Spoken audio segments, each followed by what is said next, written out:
And we're back, Stripe Show podcast on a Tuesday. I'm your host, Travis Fulton. Thank you for making us part of your day. I am on my way up to Wilmington for the big meeting with the – no, I'm kidding. I'm not on my way up there for the players-only meeting that is happening probably as we speak right now. Big Cat's up there. TW took the private jet up.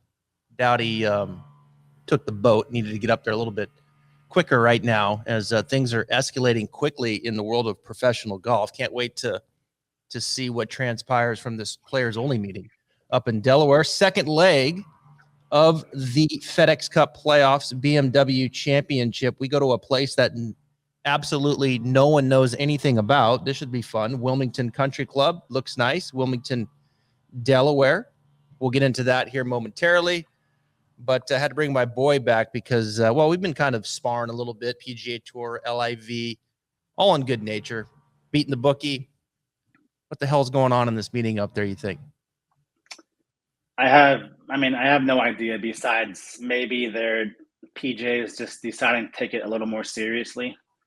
I think maybe the players have got kind of annoyed that, Jay Monahan hasn't actively taken really control the situation. At some point you have to bend a little bit, and allow a little leeway for maybe both sides. And I don't think that he's done it all. I think the players, they realize what's best for the game is not having Cameron Smith, Bryson DeChambeau, Brooks Koepka, all these guys play on a different tour where they can never play in the PGA. So I think maybe that's what it's about. I'm sure Tiger went up though to take Jay Monahan's side, Tiger's, I think Tiger's there to cement what Jay Monahan says, because you think Tiger wants to talk about how we can work together? You think that's his position right now? Because that's kind of what I'm hearing, and it's interesting. It's an interesting point, right? Because to this point, the PGA Tour has shown no interest. And I asked Damon Hack yesterday, I said, what do you think the percent chance is that these two work together at some point? He said, 5%.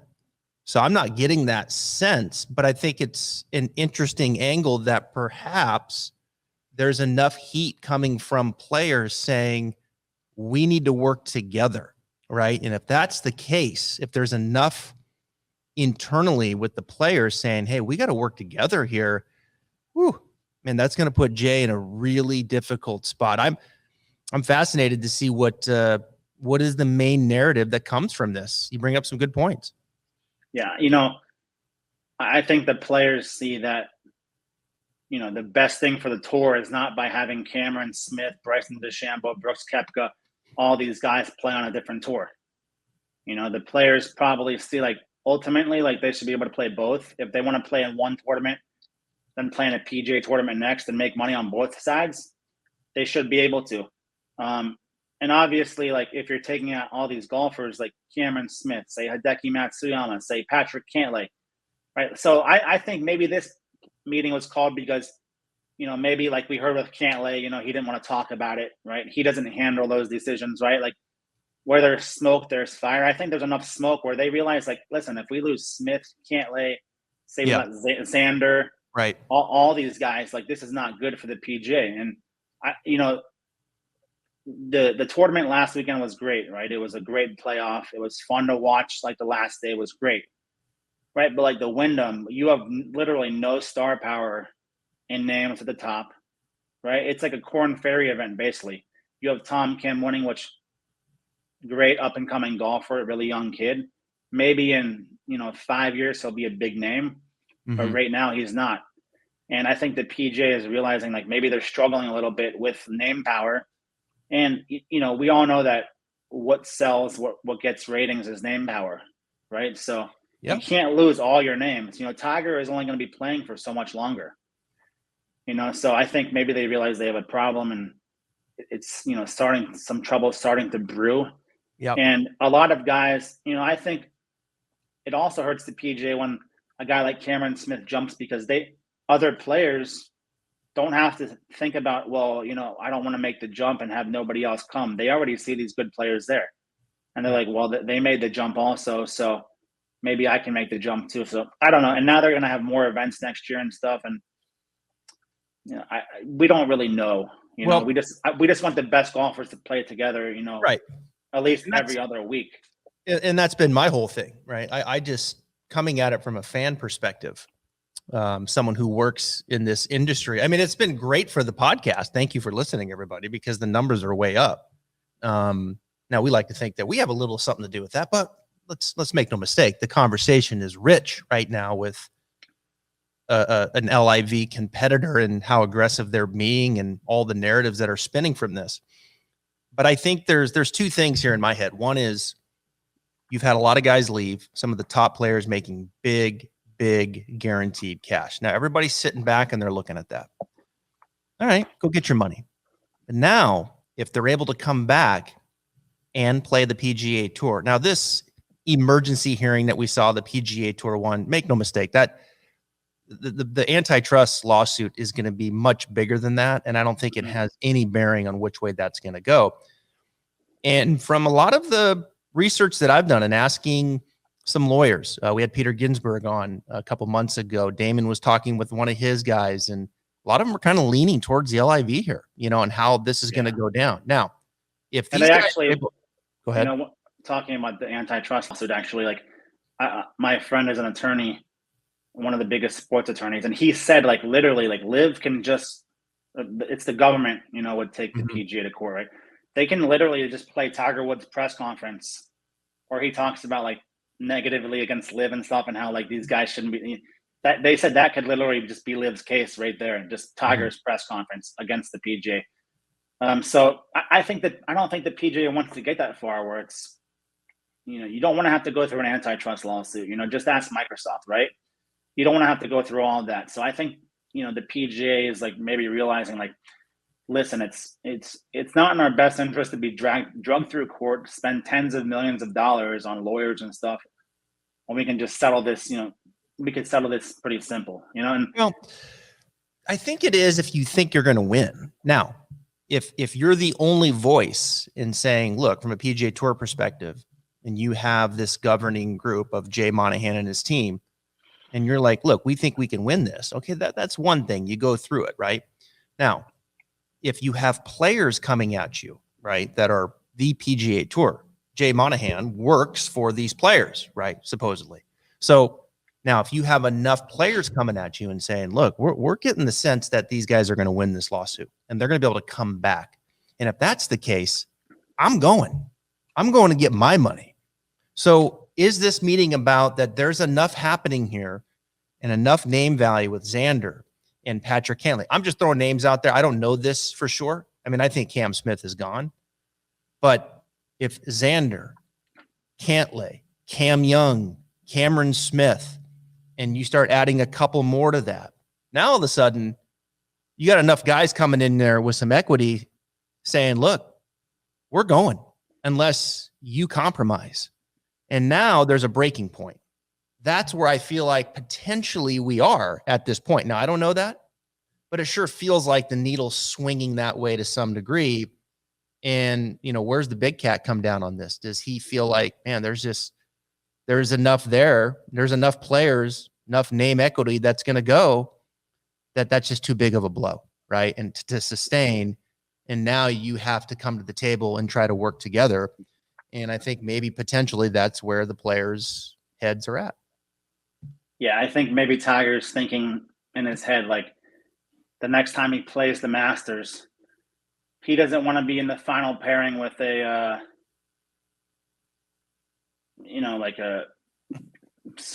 just him and Sung Jam, right, are the two best golfers. Like, with Carl Yuan doing all that goofy shit after he hits it, coming from the Korn Ferry Tour. Yeah, at the end of the day, like I said, it's the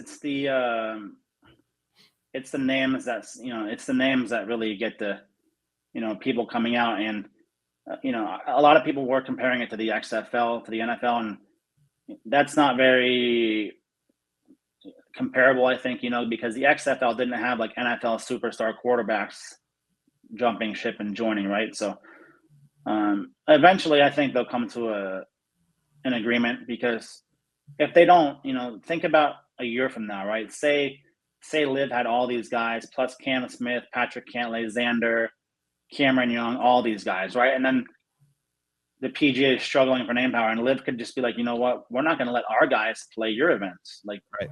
Too bad, right? Yeah. And I don't think you want to have to go to those, the majors and like, what was it, like Davis Love III was saying, the PGA players can just boycott the majors. What PGA player actually really wants to boycott a major, Yeah. right? Because the Liv guys are playing. I don't see that happening. Most of the young guys are going to want to play. So I think the old school guys need to move away, come to a little bit of a younger thinking. And I guess, what nobody knows, we'll just see what happens. But I think it's definitely momentum's moving in favor of Liv. Yeah, I think it has been. I mean, I think it was a small win for the tour with that, keeping those 3 out of the locker room, and that was probably the right move.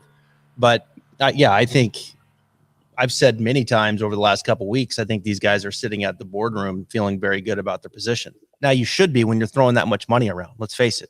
When you have that kind of endless budget, you should be in power. Unfortunately, that's how it works completely. Do I think it ultimately is the right way to go? And if I was the PGA Tour, would I feel comfortable doing business with Greg Norman in this group? Probably not. But sometimes you have to take your defeat if that's the case, especially when you're working for someone else. And Jay Monahan and his team worked for the players. And that's what I think is really interesting right now, is where are the players' heads at heading into this, given what has transpired to this point and what they anticipate is going to happen from here. How many players are going to jump because they feel like the tour's not going to win the lawsuit, so they're going to get their money now.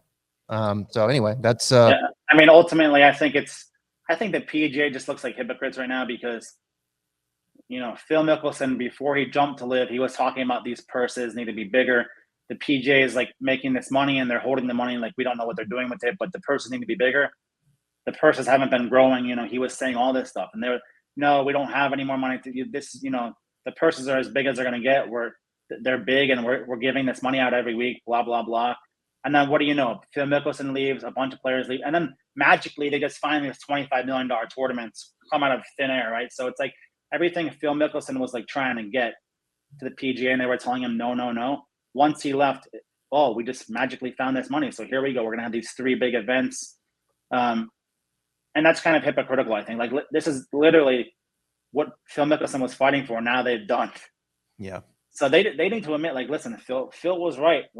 And these I think these players are going to be thanking Phil for increasing their purses. And I saw a good tweet on Sunday. It said I think Zalatoris won $2.7 million, right, for first place, which is a big purse, right? One of the biggest in PGA history. The show CBS, NBC, right? They just totally they didn't even mention it. It was on TV. It was Zalatoris prize $2.7 million. They didn't even really mention it. They should make a bigger deal because with Liv, it's all about these huge purses. They make a huge deal out of it, right? With the PGA, they just totally glossed over the fact that the purse was over $2.5 million. They didn't even really mention it, and I think they made a mistake there. Mm-hmm. Well, it's all about the money. We know that. So if that's the case, you might as well get in and flex when you have the opportunity to do it. All right, exactly. Good chat. Let's go move forward here because I'm on a roll, and I got some names I want to throw down here, building off my 22-1 winner last week. Will Zalatoris, couple top 20s, BMW Championship, Wilmington Country Club. What do we know? Big ballpark. This is going to be, look, think about the PGA Tour, kind of maybe your textbook PGA Tour course, right? Now we know they kind of spin off of that. I think the tour does a good job with kind of mixing in a number of different types of courses, but this is going to be your textbook. They want the cream to rise to the top here. They want the name value to start to come up. And historically it has. We saw John Rahm win at 14. We saw Patrick Cantlay, not Rahm. Patrick Cantlay win last year. I think he defeated DeChambeau down the stretch. John Rahm won in 2020. But we've seen JT win this. We saw DJ blitz the field, I think at TPC Boston the one year. We've seen Tony Finau. So the big names have shown up here. And when you think about all those guys, what do you think about? Well, the driver's got some length. You let the irons go to work, and then let's have a good putting week. They want that kind of cream rising to the top. We're probably going to see that again over 4 rounds. There's no cut. 7,500 yards, bent grass. In the top 30, go to Eastlake. We've got, I think, 69. Cam Smith's out. Was there another withdrawal? I think we're down to 69, maybe 68. And, well, let's get into it because I've got some winners for our audience here. McElroy opens up as the favorite once again, as he did last week. He was 9-1 last week. This week he's 10-1. Can't lay the defending champ. New course, though, 14. Fitzpatrick, big respect after his U.S. Open win at 14. JT, 14. Rahm, 14. Xander, 14. Will Zalatoris, 14. Tony Finau, 14. Scotty Scheffler, 14. Yeah. All right. So it's going to be tough, folks, this week. It's going to be tough, but there's your favorites. I'll start. I made the comment that I think Willie Z takes the cake. He wins it all in Eastlake. Wouldn't be a bit surprised if he keeps it going this week. I'm happy that the narrative of Will Zalatoris can't putt is gone. I've been saying for weeks on this podcast, he can putt. He's not one of the best putters on the PGA Tour, but he's not one of the worst either. He's right in the middle. He's improving. Slow down. Pump the brakes. He's fine. And you saw it. He made some big putts down the stretch. Now, is he going to look a little goofy from time to time inside 3 feet? Perhaps. But he can putt. Put it to rest. Zalatoris, 14-1. I'm going with him again. I had him at 22. Short odds, I know, but let's go back to back, Willie Z. Who do you got? I actually got Zalatoris at 16-1. Okay, you got him. I believe that was at FanDuel or DraftKings, one of those. And his lag putting has been very good. Like, as we saw his coach, that was his coach on Twitter. Him and JT had a little sparring match on Twitter about his putting. But I like him 16-1. I haven't, this will surprise you, but I haven't played Jon Rahm in like a couple months. I'm actually going to take Rahm here at 14-1. So do I. Those are my two. Rahm, he's been struggling with the putter, obviously, but he kind of found it a little bit on the weekend. All of his rounds were in the 60s. He's still first on tour in strokes gained off the tee. Just his putting and his around the greens have been, pretty poor. But with Rahm, I think, it can go from bad to good, in the flick of a switch. So I like Rahm 14-1. Then I also like Colin Morikawa, 22-1. His irons are, pretty good last week. He had probably his best putting performance of the season. So I like where Morikawa is at because I think, at this course, obviously you need accuracy off the tee. You need those guys that can hit the greens, and I think that's what Morikawa, Zalatoris, and Rahm do. I'll probably sprinkle like a little Cam Young also in there. But I played Young for the first round leader, but we saw a first-time winner last week from Wake Forest, so maybe we can see a second-time winner, from Wake Forest. Another first-time winner from Wake Forest this week. Yeah, wouldn't be surprised. I lost that bet. I had Cam winning before Will, and both of them, of course, just knocking on the door all year long. They've both been very impressive. Cam Young, I had him early in the year as someone to watch. Him and Mito Pereira. I really jumped on the Alex Smalley train, who's in the field this week. Those were the three that I was, really big on coming out. And those two, Cam more than any has panned out. His game has transferred. He looks like he belongs, and he's probably a win. He's probably a FedEx Cup playoff win away from being a face on the PGA Tour. The fabric. As a next young player, as we're seeing with Will Zalatoris. If he stays, yeah. Yeah, I think it's time for Rahm. Look, if Sepp Straka can miss 6 straight cuts and almost win the next week, Jon Rahm can struggle with his putting and pick it up for 1 week because he's hitting the ball good enough. This is a course, make no mistake, long and straight off the tee. Huge premium this week. Huge premium this week. So give me Rahm. Give me a putter that has a small pulse, just a little pulse, John, that we can build off of. And I think he'll be right there. It's going to happen. He's too damn good for this to continue. Like, it's going to turn at some point. So I'm with you. My two short odds, Rahm and Zalatoris at 14, and I'm with you on Morikawa. I got him at 21. He snuck into a top 10 last week. See, Morikawa, he doesn't need the ramp up. Like, he can just turn it on. Morikawa will just go, boom, I win by 4. Thanks for coming. And it kind of feels like we're getting there again with Morikawa. He's long enough off the tee. His irons speak for himself. You just got to wait on the positive 4 or 5 putting. When it happens, it happens. So we're back on bent grass. I'll go there with you with Morikawa. And I can't get off of him for some reason as we kind of keep stretching down here. Morikawa 20, Sungjae 20, Cameron Young 25, Burns 25, Hovland 30. A tough year for Hovland, man. I just don't think this has been a good year for him. I think he's put a lot of time into a short game. I don't think he's getting the results. He hasn't been quite as polished with the rest of his game. Yeah, I think Hovland chalks this year up and feels pretty disappointed how things have transpired. Not Homa, he's 35. And Joachim Yim, 35. Got the win a couple weeks back. There he is. I think when you start getting into this mid-range, 20-1 is pretty short for me on Im. But I'm gravitating to him potentially for a win. I'll play him as a top 20, and I'll certainly play Cam Young as a top 20. I'm going to go with my horses here that I have for most of the year, and Cam Young has been one that I've been riding, and I think he'll get to the finish line with a top 20. Burns isn't always an automatic bet for me, although I don't think this is probably the best place for him. I like Burns more on the faster Bermuda type of golf courses. You get up on bent, he can obviously handle it.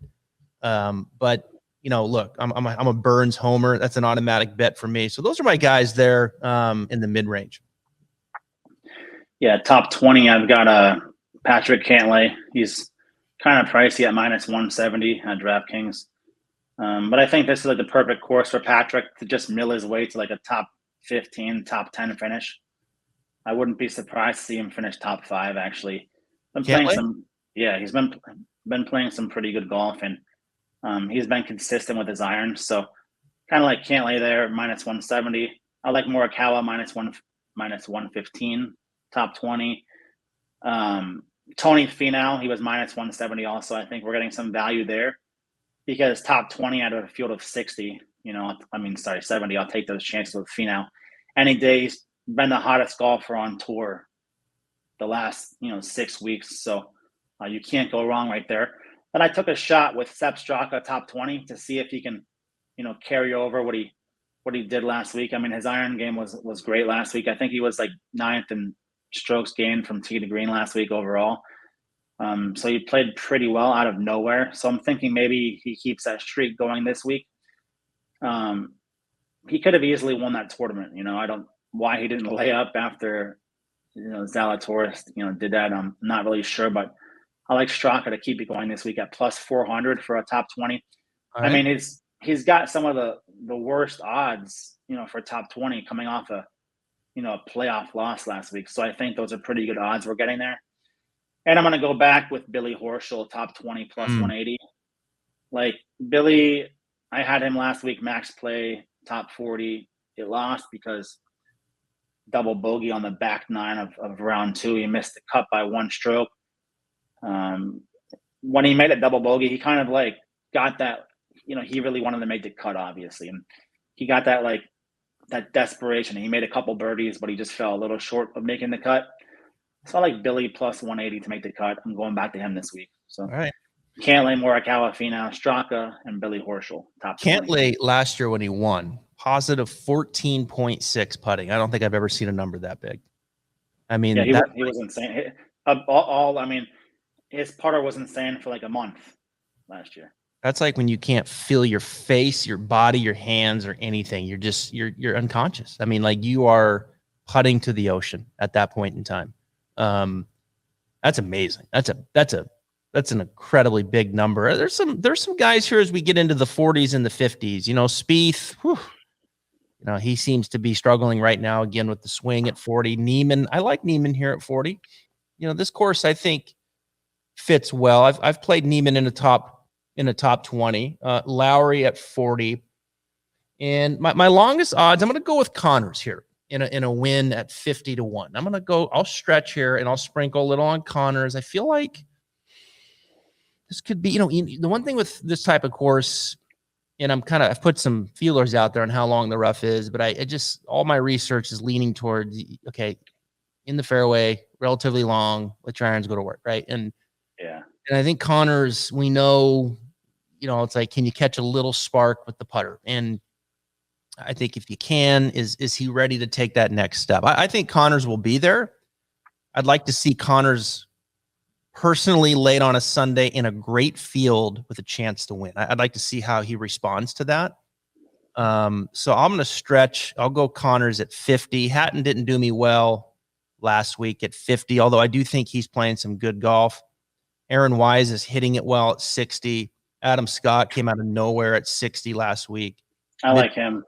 You like Adam Scott this week? Keep it going? I like Adam Scott, 60-1. I mean, he's got 3 top 15s his last 6 events. His putter was the best in Memphis last week. He gained like 1.8 shots on the green against the field. So he was the best putter in Memphis. So we know if he gets his putting down, he could be really unstoppable. Sometimes his irons like, the absolute best. And he can play long, just like this course is long. And if he gets hot, I think 60-1, those odds, I really like for Adam Scott to win. But I like his top 10 odds at plus 490 also. Yeah, Adam Scott he's frustrating. I kind of stay away from him. Aaron Wise, I think, gets a little overplayed just because he can get there, tee to green, but doesn't quite seem to push it over the top. He's like one of those players I feel like should have another win or two. In the way that he hits it in his game. His putter has come around to some degree. Adam, I'll stay away. Mitchell 65. Hideki withdrew last week. So I'm curious to see where he is from a health perspective. Cam Davis always gets play. As we work down here, there's your boy Billy at 65. He'll have something to say in that meeting. Russell Henley 70. Maverick McNeely 70. I told you I'm going to play my boys. There's Mito at 70. I'm playing Mito. I'm playing him top 20. I'm sure I'll sprinkle a little on to win. But you talk about hitting that bullet out there off the tee, let your irons go to work. That's Mito Pereira, man. That's Mito Pereira. He can do it. Let's get it back in play. Riley 70. Harmon played well last week at 70. As we continue to go down here, I'll take you all the way down to Pendrith at 90. I think this is a good course for Taylor Pendrith. He's another one of my guys. He's long off the tee. I think he can let the big dog hunt. I think his iron game's okay. I think he's healthy again. Pendrith top 20 is an excellent bet, in my opinion. Is he ready to win a FedEx Cup playoff? I don't know, but I would not be surprised if he got himself in contention. And again, I'd love to see Pendrith, 2 Canadians. I'd love to see Pendrith in contention again late and Connor. So I'd love to see that on a Sunday, battling with Morikawa, Zalatoris, Rahm. I'd love to see that. Yeah, if we're going down to the 90s, like 95-1, I'll take JT Poston any day right now. He's kind of playing like his game kind of reminds me of like a healthier, younger, like Webb Simpson right now. When he gets hot, like JT Poston, he comes out hot, right? He comes out and shoots 6-7 under first round. He's the first round leader. And he's a front runner, right? He just stays in, both of his wins, both front running wins. So when he gets hot, he gets hot. He just reminds me of like a younger Webb Simpson from like a few years back, right? So 95-1, I think he easily has the capability to win in a place like this. So those odds, I like those odds. I also like Poston top 10 plus 600. He's been hot lately, so I like to ride the hot hands, So, yeah, I think Poston is a chip and putt kind of guy, right? Like he's one of the best putters on tour, and when he fills it up, the guy can roll it. He's had a good run here. Second at Travelers, first at John Deere, 11th at 3M, 21st at Wyndham, 20th at FedEx. If he can do enough off the tee, if Poston can do enough off the tee, then I think on a place like this, he can compete. I think off the tee here, length, accuracy, probably not the best course fit, but when you can go plus 6, 7 in your sleep, strokes gained putting, that usually travels too. Yeah. So been a good year for JT Poston. It really has. Nice guy. Spent some time with him at the Players. His family from North Carolina. I mean, probably the nicest people I've ever met in my entire life, honestly. I mean, they were just so accommodating in the whole bit. Beatin Hut 90, probably not the best place for him. Look, HV3 130, you could talk me into a top 20 with him. And I think if I had to stretch to the number 70 guy coming in on the FedEx and the guest of the Stripe Show podcast tomorrow, Wyndham Clark at 150, because Wyndham can beat you with these long and accurate off the tee. So can he do enough with his irons? We've already filmed that one. We've already videoed it, and it's a good one, by the way. Wyndham Clark, very transparent with the status of the PGA Tour and Live Golf. He's got some stories about the amount of money that he was offered from Live Golf and where he's at right now. So you don't want to miss that one. That's not the reason why I would bet it, just that I think this is a good course for Wyndham, as I do think it's a good course for Trey Mullinax at 150. Another guy that can just absolutely bust it with red ass off the tee, and is inside the top 40 right now. He was Trey Mullinax was a Korn Ferry guy that had to go back to the Korn Ferry Tour finals and qualified from that to get back into his card, and had a good season, and now we'll be back again with the PGA Tour.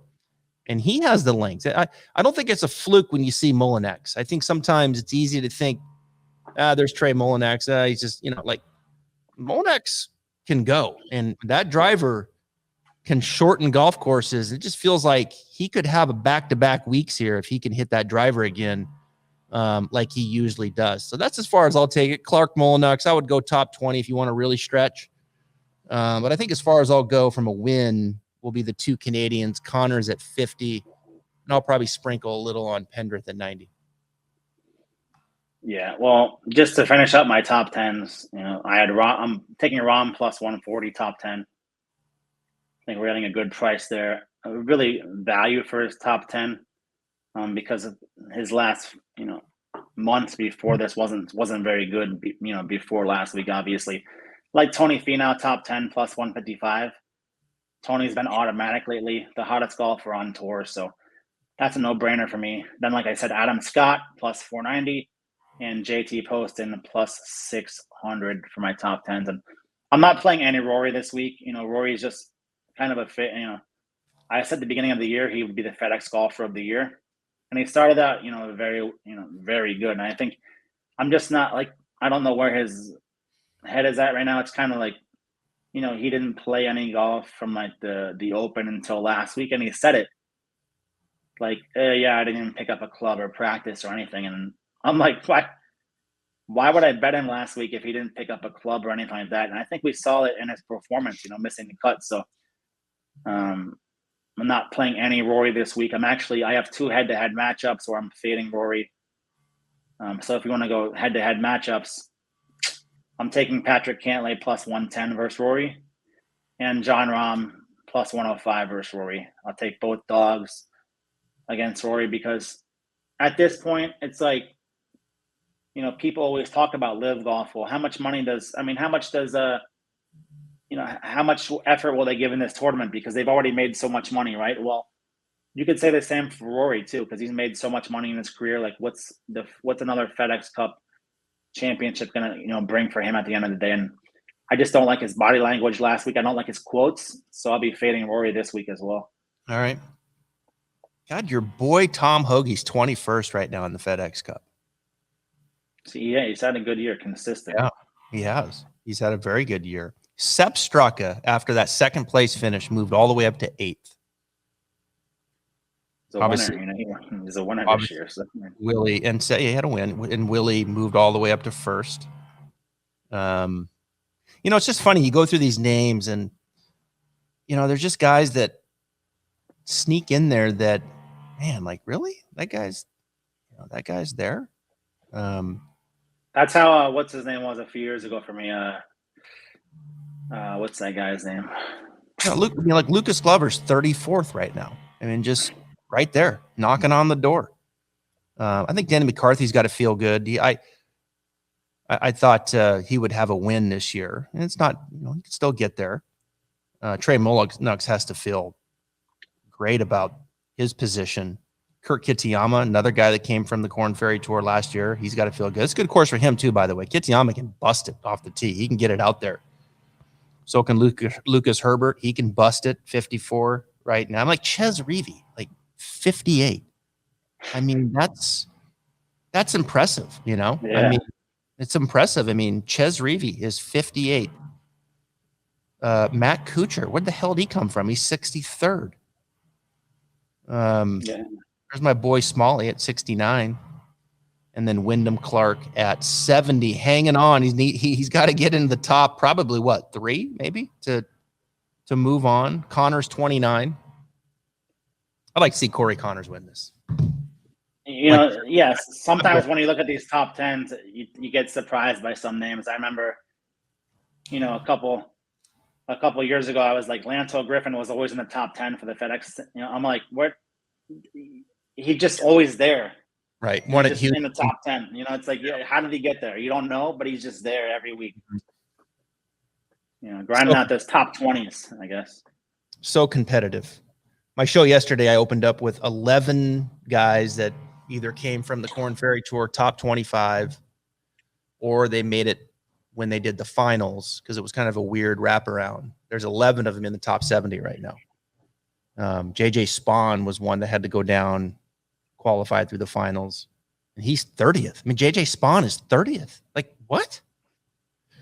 I think 30th. I think he was about 30 over par in the 4th round on Sunday, but see, that's where Liv gets it wrong.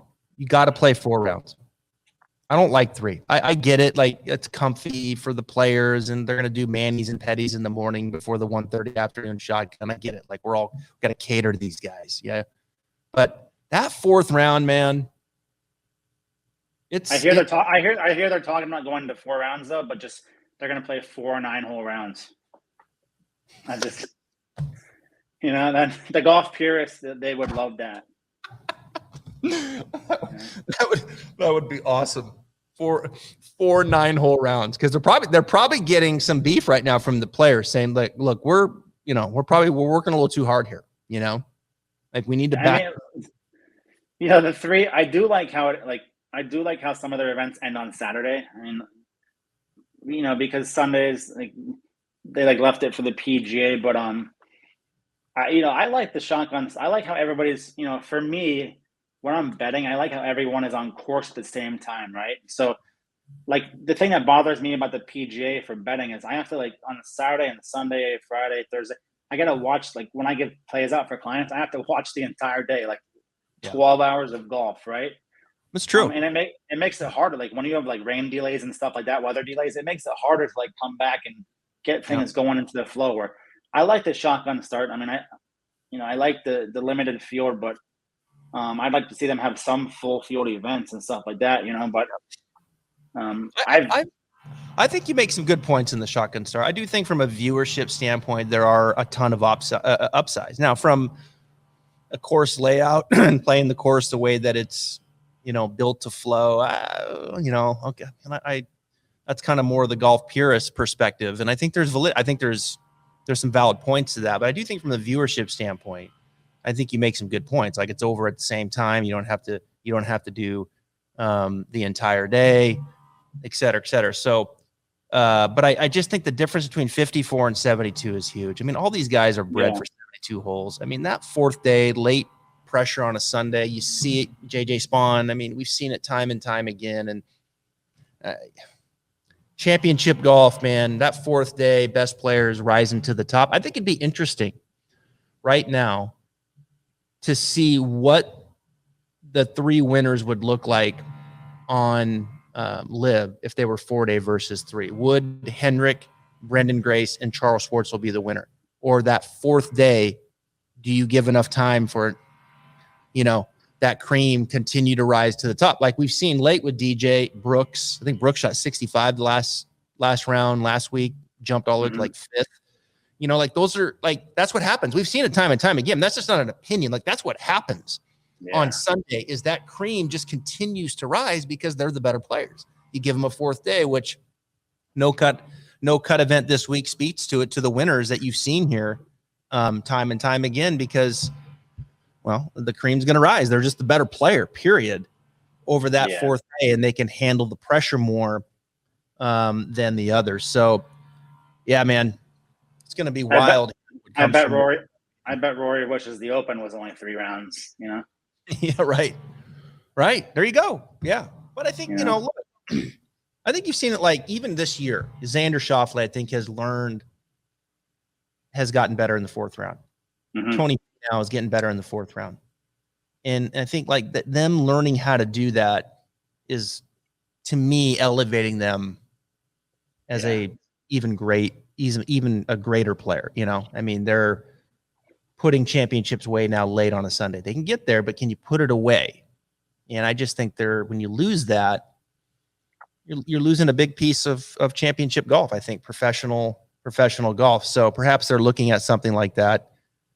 But man, if we come out of this meeting, and I'll finish with this. If we come out of this meeting and there's, let's say, a half a dozen name value players, Cam Smith of the world, Xander, Cam Young, Cantlay. I don't. Again, I'm just throwing names. It just takes one. It just takes Tiger Woods to say, we need to work with them.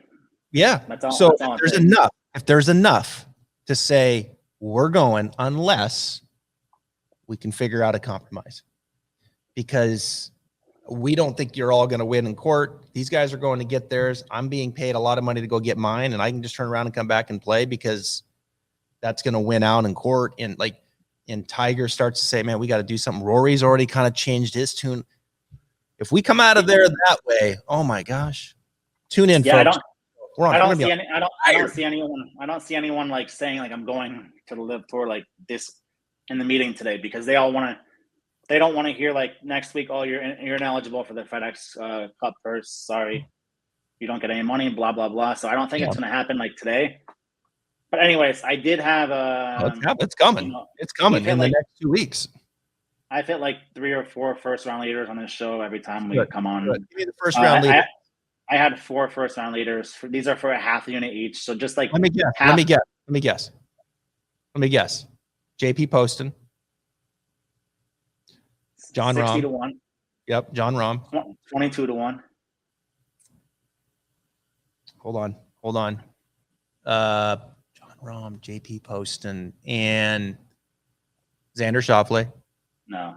Oh. No, I got Rahm 22 to 1. I like this because Rahm comes out hot. When he plays well, he comes out hot. He's 14 to 1 to win a tournament, 22 to 1 for first round leader. Okay. So I only want to deal with enough heartache for 1 round. So I'll take 22 to 1 first round. I got Cam Young 35 to 1. Like Adam Scott 50 to 1. And JT the Postman 60 to 1. All for a half unit. So. Okay. Well, that's almost as good as gold, folks, because every time Beat the Bookie's on, the first round leader hits. So there you have it. And I'm due. So it's gonna happen I'm guaranteeing we hit the first round leader this week. Okay. Let's have a week, folks. Let's have a week. I had to talk him into coming on, giving you some bets. Thank you for being here. Go subscribe, like the pod, leave a comment. When you do that, it elevates YouTube subscriptions. YouTube views have been off the chart. We appreciate it. The audio, we're on fire. Thank you for being here. Wyndham Clark tomorrow. Don't miss it. Wyndham Clark, don't miss it. YouTube. You just said it. You said it yourself. YouTube. It's been on fire. I know. It's true. I'm speaking out of both sides of my mouth, right? I don't want to watch my professional golf on YouTube. I want to watch the Stripe Show podcast on YouTube, but I don't want to watch golf. YouTube. Travis on a Sunday. YouTube sucks. Come watch us on YouTube. Our views are going up. No, I didn't say YouTube sucks. I did not say that. I like YouTube. I just don't want to watch professional golf on my phone. I look at my phone enough. Yeah. That's why you got to get YouTube TV. Yeah, that's true. Okay. See, I'm coming around. I'm getting there. Like I've been open-minded. I take a beating like I'm a PGA Tour homer. Like I'm not a homer. Like I feel like I'm pretty open discussion about the whole thing. I'm not saying like, hey, my way or the highway. Like I think the LIV has brought some. They've brought a lot of good things to it, but I think it's okay to be uncomfortable with some of the other things that come with it. Yeah. And I think it's okay to state that, look, the current direction we're heading is not good for professional golf. It already kind of sucks not having Brooks and DJ and Bryson all playing with you. It sucks. You know, like I want to see DJ loping around with Scheffler, his little brother, you know, and just killing 320-yard drives. I want to see Bryson losing his shit with a volunteer out there. On you on the DMs, you know, what's your beat, bro? And it comes after me. Yeah. So it's like, come on, like I miss these guys. You don't have to like them all, but I miss them. You know, I want them to all be playing together the best. I think that's what everybody wants. I like both, you know, I like both. I mean, okay. I like both. I mean, you know, like I like both tours just because I bet both, right? I don't, you know, I just think there needs to be like just a merger between both. They can both do both. And I think it'll be fun to have a PGA versus LIV, like a Ryder Cup event where the winner gets to choose what tournaments of the oppositions they want to play every year. You know, and then say like LIV beat the PGA, they can play whatever PGA tournaments they want that year. And then if PGA beats LIV, they can go play whatever purse tournaments they want of the LIV. You know, that would be kind of cool. So how you do the home and home? Like, do you do the home? Do we all have to go to Saudi Arabia? They don't. One tournament is in Saudi Arabia. That's the thing. So, I mean, has a PGA ever? Didn't Harold Varner's like win on tour this year come in Saudi Arabia? So, I mean, it's not like they've never played golf there. No, I know. I'm just asking. Like, I'm just saying. Like, is that where the home of them would be? Maybe or Trump would probably just build them a course. They could find you know, maybe next year it's going to be ISIS Golf League and it's going to be a third competitor. So we don't know, you know. So I think it's interesting, and like I said, it definitely when we're getting stuff about this like TMZ, this golf meeting today and stuff. We would never be hearing about this on a regular PGA season. So I think it brings intrigue and stuff. It definitely brings the ratings because people are talking about it. People are talking about PGA more. But I think, you know, Jay Monahan, he's a very good commissioner. People think when I like LIV, I don't like Jay Monahan. I think he was the best commissioner coming out of COVID. He wanted to play first before anybody. I think with as good of a job he did with that, I think he can do a better job, working with LIV. So we'll see what happens. We'll see after today. We'll see. Yeah, I think it's going to be interesting what the players are telling Jay Monahan. You know, I think that's what's going to steer the ship here. And there's going to be division, and that's going to then, you know, start to break up, I think, some probably internal things. Who knows? I'm speculating, obviously, but boy, it sure feels like we're kind of going that way in the way that we've broken down today. All right, Beatin the Bookie. Let's go make some money this week. Top 30 advance East Lake in Atlanta. See you.